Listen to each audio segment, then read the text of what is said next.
Hi, Craig with leadershipmentor.com.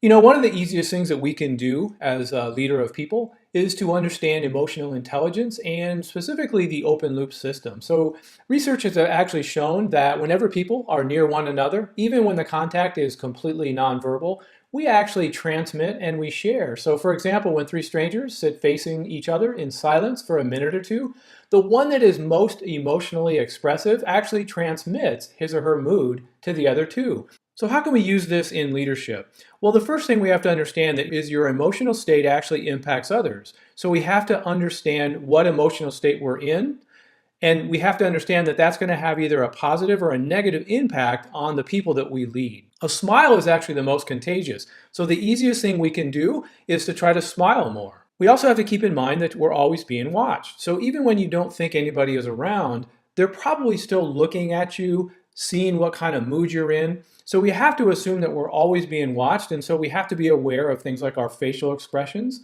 and levels of frustration that we may express. Negative emotions actually activate fear. So when we are frustrated or we're angry and we come in contact with our team members and we're trying to do a coaching session, those negative emotions are going to activate that fear or that fight or flight.